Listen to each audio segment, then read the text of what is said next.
Tercer bloque aquí en el Noticiero Central de 24/7 y seguimos informando y tocando el tema central que habíamos justamente mencionado y ahondado en este mismo, en lo que fue el primer bloque. Hablamos del caso de los atacantes del taxista Pablo Sánchez. Y vamos a saludar a nuestro invitado, el juez Richard Trincheri, quien integra justamente el tribunal que dictó la resolución junto a Florencia Martini y Fernando Schwiling, la resolución que, como recordábamos previamente, y de acuerdo a la información brindada en el día de hoy, y lo que comentaba el fiscal José Jerez, modificó la prisión preventiva para Daniel Costich, Axel Jara y Ezequiel Roa Moreno. A él lo saludamos, le agradecemos la presencia aquí en el Noticiero Central. Juez, ¿cómo le va? ¿Qué tal? Muy bien. Contento de estar acá y deseoso de aclarar, digamos, algunas circunstancias. Bueno, lo vamos a invitar primero a ver un video y que tiene que ver justamente con las declaraciones del jefe de los fiscales, de Jerez. Vamos a escuchar un resumen breve de lo que fue la jornada del día de hoy. Bien. Ningún juez atiende, obviamente, o da respuesta. Es la fiscalía quien tiene que ponerle la cara a la familia para explicar las injusticias de la justicia. Esta decisión judicial en feria, desacertada y contraria a decisiones anteriores.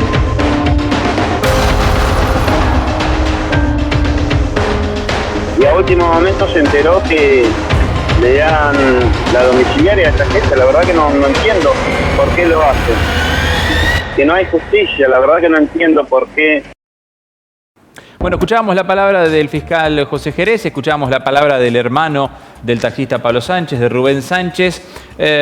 Juez Trincheri, siempre en estos casos polémicos y de clamor popular en muchos casos, la información con la cual la opinión pública justamente forma su opinión sale de las palabras de los protagonistas, de fiscales, de jueces, de acusados y también de familiares. En este caso, y para personas que no conocen el rigor técnico de este tipo de decisiones con las que se cuentan en el día de hoy, ¿cuáles serían los argumentos del tribunal para modificar esta presión preventiva a los acusados de atacar al taxista Pablo Sánchez? Está bien. Viene bien por ahí aclarar un poco los antecedentes de este caso brevemente y después ir al punto. Ajá. Este es un hecho grave, muy grave, que ocurrió en julio del año pasado. La Fiscalía contaba, de acuerdo al plazo que se le había otorgado, 6 meses para concluir la investigación y con 6 meses de prisión preventiva de los 3 imputados que ustedes los mencionaron. Esos 6 meses se vencieron ahora el principios de enero, el 16 de enero me parece. Entonces, el primer punto a dejar en claro, la prisión preventiva o la detención, como le quieren llamar, la privación de libertad, sin ser declarado culpable todavía, porque eso acontece en el juicio, es excepcional, digamos. La libertad es la regla que hay en todo proceso, ¿no? Entonces, uno únicamente puede mantener en prisión preventiva al imputado o a los imputados cuando hay que neutralizar 2 riesgos posibles. Uno es el de fuga, es decir, si hay peligro que la persona se vaya y no vaya a venir al juicio, obviamente el Estado tiene que detenerlo para hacer el juicio en definitiva. Claro. Bueno, ese riesgo no existe en este caso, la Fiscalía nunca lo alegó. El otro riesgo por el cual se puede detener a la persona, en forma excepcional, reitero, es cuando hay un peligro de entorpecimiento de la investigación, o sea, cuando los imputados en libertad pueden llegar a hacer de alguna manera alguna obstrucción, alguna obstaculización, por ahí hablar con algún testigo y demás, y eso puede, después impedir que la Fiscalía cuente con ese testimonio en el juicio, ¿no? Ese es el otro riesgo. Este es el riesgo que de entorpecimiento que alegó la Fiscalía para que las personas siguieran detenidas después que se le vencieron los 6 meses, principios de enero, ¿no?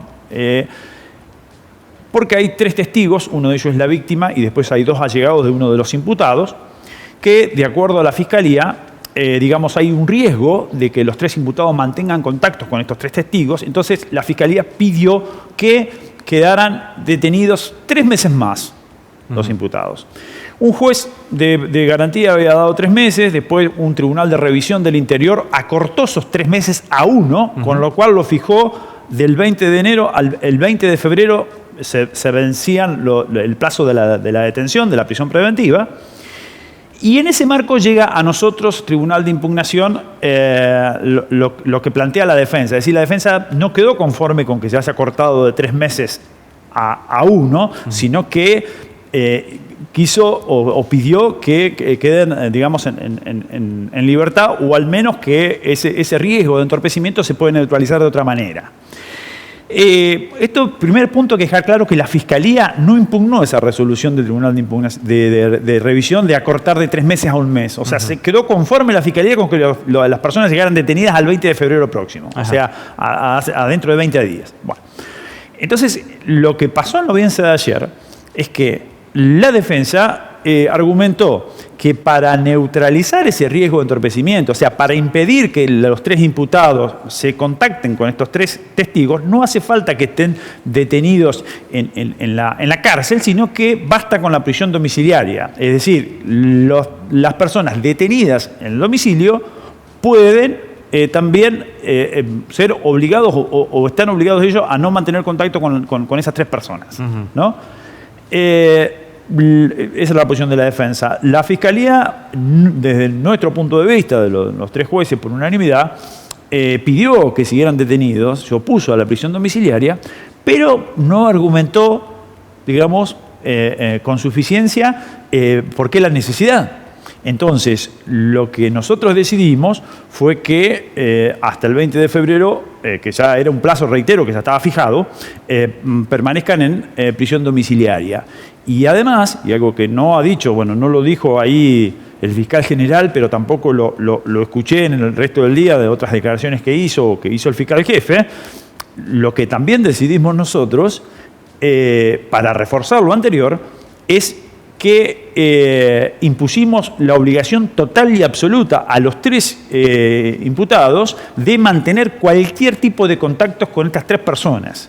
De modo tal de asegurar, ¿no?, de neutralizar ese riesgo que se estaba alegando.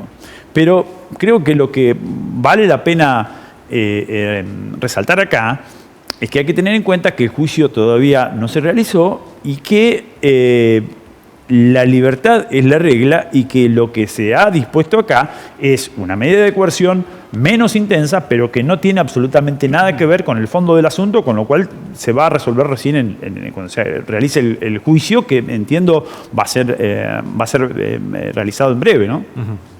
Cuando el fiscal José Jerez habla de explicar la injusticia dentro de la justicia, a usted como juez y miembro del tribunal, ¿qué le yo no voy a polemizar con Jerez, pero bueno, él, digamos, tiene la costumbre, digamos, de hablar así en tono efectista, de querer decir lo que por ahí la gente quiere escuchar, o la mayoría de la gente quiere escuchar, y obviamente él dirige ese mensaje en este caso a la víctima, digamos, ¿no? Yo digo, o sea, desde el punto de vista de la posición de la víctima, es difícil a veces resolver, o sea, porque la posición de la víctima es, digamos, de un dolor inconmensurable y nada va a dejar conforme a la víctima. Entonces yo entiendo la posición del familiar del taxista, del señor Sánchez, de que esté disconforme con esta resolución, pero entiendo que en la posición de él podría ser que la asimila a una absolución o a que las personas van a estar en su domicilio y no sufren ninguna medida de coerción y que va a ser siempre así y demás.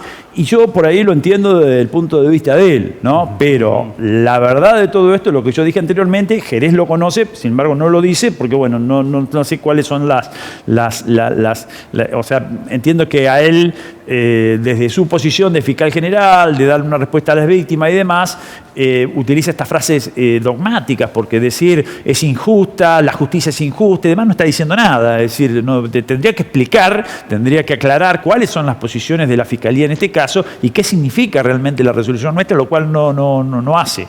Digamos, hace otra cosa, no explica la resolución. Ahora, Trincheri, con ese argumento, esta resolución, ¿se entiende como un beneficio para los imputados o es un derecho? Mire, el derecho de todo imputado, no de estos, ¿no? De todo imputado ante el hecho más grave, este hecho es un hecho gravísimo, no hay que aclararlo. Pero el derecho de todo imputado es, reitero, estar en libertad hasta que no se lo declare culpable. Es un derecho absoluto. Digamos, es un derecho casi absoluto, no es absoluto. Se lo puede, de alguna manera, a este derecho se lo puede menguar. ¿Cómo? ¿Cuál es? Bueno, es la excepcionalidad de la que yo hablé antes. Si existen esos dos riesgos, se le puede dictar una medida de coerción. La prisión preventiva es la más intensa, pero hay otras, y entre esas otras está la prisión domiciliaria. Es decir, porque está bien, uno está en su casa y demás, pero está preso en su casa. Es decir, es una medida de coerción que en definitiva se le está aplicando a alguien que hasta ahora es inocente. Porque la culpabilidad va a ser declarada cuando se realice el juicio, reitero eso. Yo no estoy diciendo que no vaya a ser declarado culpable, eso se va a resolver en el juicio, en el caso de los 3 imputados de caso. Pero a la pregunta suya, es un derecho el de permanecer en libertad durante el proceso. Es un derecho, en este caso, relativo, o ha sido relativizado al dictársele una medida de coerción, que es la prisión domiciliaria. ¿Y cómo será el control, entonces? Ahora le pregunto. ¿Utilizarán tobilleras? ¿Cómo se lleva a cabo este...? Bueno, nosotros dispusimos la prisión domiciliaria, pero hay una audiencia que hasta que yo abandoné tribunales hoy, pasado el mediodía, primeras horas de la tarde, no se había realizado. En esa audiencia, en definitiva, el juez de garantía debe establecer las condiciones, o sea, se debe establecer fehacientemente el domicilio de los 3 imputados y ahí establecer las condiciones en las cuales se va a llevar adelante esa prisión domiciliaria. O sea, eso se determina después que las partes litiguen sobre el tema. Lo que me dice de la tobillera es una alternativa, pero en realidad eso va a ser determinado en esa audiencia. A ver, ¿lo podemos determinar como un mérito de los abogados defensores esto o un fracaso de los propios fiscales? Yo creo que lo primero que hay que ver es que, en definitiva, si se toma así de ganar, perder y demás, que por ahí no es una terminología propia tuya, porque yo la he escuchado de las partes de que hablan de ganar un caso cuando hay condena o ganar en el caso del defensor cuando hay una absolución y demás. Yo creo que en este caso la Fiscalía ha obtenido de los jueces el respaldo en el sentido de que ha tenido el plazo de 6 meses que pidió para investigar con las personas detenidas, ¿no?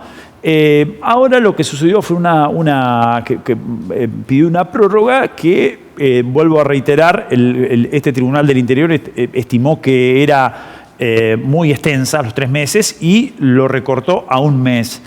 Entonces, yo creo que los defensores siempre han pedido la libertad, siempre, ¿no? Han pedido la libertad porque han entendido que fuera el riesgo de fuga, que ninguno de los 3 imputados han dado indicios de querer fugarse, quedaba este riesgo, digamos, del entorpecimiento que ellos creen que no existe. Y bueno, entonces yo creo que en decir que es un mérito de los defensores o una, si se quiere, no derrota, pero como que no se respaldó la posición de la Fiscalía, yo creo que es una resolución nuestra de la justicia y creo que es equilibrada para las dos partes, porque en realidad de lo que salió de la litigación, la Fiscalía no pudo demostrar que esos 3 testimonios que se quieren salvaguardar, que se quieren, digamos, que se quiere neutralizar el riesgo, sea esencial que las personas estén detenidas. Por lo cual, para nosotros, y a pedido de la defensa también, dictamos la medida de coerción menos gravosa, que es la prisión domiciliaria, pero que después de la prisión preventiva es la más intensa de las medidas de coerción, digamos, que existen en el Código, ¿no? Uh-huh. El fiscal general, José Jerez, dijo que no descarta, entre tantas cosas, el día de hoy, que no descarta apelar ante el Tribunal Superior de Justicia. ¿Qué pasaría con la causa en este caso? Bueno, quiero aclarar que no detendría el curso del proceso, en el sentido, creo que mañana creo que hay una audiencia de control de acusación, que es lo previo a la realización del juicio, y bueno, eso iría, el tema de la prisión domiciliaria sí o prisión domiciliaria no, iría por un carril particular, que sería una impugnación extraordinaria al Tribunal Superior de Justicia. Lo debería articular el fiscal jefe o el doctor Jerez, pero eso no. O sea, sería algo que iría en paralelo, decimos, que no incide en el tiempo en que se demore la tramitación del caso, ¿no? Trincheri, ¿cómo juega a su criterio este tipo de polémica? Porque en definitiva se plantea dentro del Poder Judicial, en la mirada sobre todo y en la opinión que tiene la sociedad sobre la justicia. Bueno, nosotros, como ustedes saben, tenemos un proceso nuevo desde hace 5 años para acá. Es decir, yo creo que la sociedad, en definitiva, la sociedad está conforme con la justicia penal, al menos la de Neuquén, porque por ahí se tergiversan las opiniones o las encuestas, lo que sea, se mira todo desde Comodoro Pi, dicen la justicia nadie cree en la justicia y demás. O sea, si nos circunscribimos acá a Neuquén, la ciudadanía, por lo menos en lo que hace a la celeridad y a la resolución de los casos, ha tenido una buena respuesta de la justicia en ese sentido. Con los problemas existentes que hay siempre, y vuelvo a decir, en lo que hace a resoluciones como esta de que estamos hablando, a veces es difícil abstraerla de lo que es la víctima y lo que es el círculo afectado, digamos, que vuelvo a repetir, la víctima desde una posición totalmente entendible siempre quiere más, es decir, si son 5 años de prisión quiero 10 y si no quiero 15 y no en algunos casos no alcanza, han habido supuestos de 30 años de prisión y no, o sea, el dolor de la víctima es inconmensurable, o sea, no alcanza con la pena, o sea, la respuesta no la va a dar la justicia, o sea, no va a resolver el caso. En este tema la víctima tiene lesiones gravísimas que por más que se imponga el máximo de la pena a los imputados, igualmente no se lo va a volver a la vida anterior. Entonces la víctima generalmente razona en ese contexto y es difícil, por eso digo, es difícil trasladar la opinión de esa víctima a la sociedad en general. O sea, lo que vos me decís, yo no creo que lo que piensa la víctima o los allegados de la víctima y demás sea la opinión de la sociedad en general, ¿no? Lo pongo en una situación, en un contexto. Si tuviera a Pablo Sánchez enfrente en este momento, ¿qué le diría? Bueno, le diría que la justicia, vuelvo a repetir, desde la porción que le toca a la justicia penal, está atendiendo su caso en un tiempo razonablemente, si se quiere, corto, ¿no? No nos olvidemos de los plazos de la justicia, inclusive antes del 2014 acá en Neuquén. Digamos, han transcurrido 7 meses y la Fiscalía ha trabajado, ha investigado el caso, está en una instancia ya de un control de acusación, digamos, muy próximo a hacer un juicio de acuerdo a la postura de la Fiscalía y creo que allí, cuando se realice el juicio, en definitiva, él va a tener la respuesta de la justicia. Es decir, lo que quiero decir al señor Sánchez que dentro de toda la gravedad, dentro de todo lo que sufrió, desde el punto de vista de la Fiscalía, su caso ha tenido especial atención y se está resolviendo en los plazos con total celeridad y bueno, va a aguardar ahora la instancia más importante, que es la del juicio oral, ¿no? Ujú. Y me quedo con la frase, cuando la justicia pasa a ser injusta, muchas veces, que decía el fiscal general. ¿Qué puede responder a esa frase? No, yo decía anteriormente, es algo dogmático, es decir, o sea, que la justicia sea injusta, bueno, ya de entrada podemos estar 2 horas con eso, pero en definitiva lo que le pasa a Jerez acá es que él está disconforme con una resolución de la justicia, es decir, lo que él tiene que hacer si está convencido de que es injusta, que dentro mío yo tengo mis dudas que él crea que es injusta, o sea, una cosa es la declaración que él hace, otra cosa es lo que a él le parece, pero de todas maneras tiene el mecanismo que el mismo código le da y que lo ha esbozado por ahí, por lo que vos me decís, de acudir en una impugnación extraordinaria al superior, al Tribunal Superior de Justicia, para que revierta esa resolución nuestra, que sería, en los efectos sería esto, es decir, que esa prisión domiciliaria que nosotros dictamos ahora no se materialice, que vuelvan a prisión hasta el día 20 de febrero. Te reitero eso porque es muy importante, ¿eh? El Tribunal de Revisión del Interior determinó que no eran 3 meses, sino 1, y la Fiscalía no impugnó eso. Es decir, la Fiscalía no es que impugnó eso para que sean los 3 meses, no, se quedó conforme con el mes, con lo que vence ahora el 20 de febrero, ¿no? Bueno, es el tema del día que abordamos en el Noticiero Central, segunda edición, y le damos las gracias por la palabra, por estar aquí presente en el Noticiero Central, segunda edición, al juez Richard Trincheri, miembro del tribunal, revisor de esta polémica medida. Gracias por estar aquí y... No, por favor, yo estoy muy agradecido al programa porque me ha dado la oportunidad de aclarar muchas cosas que por ahí no se conocen. Es decir, así que el agradecido soy yo. Gracias. Bueno. Momento de pausa y continuamos con mucha más información hasta las 21, el Noticiero Central, segunda edición.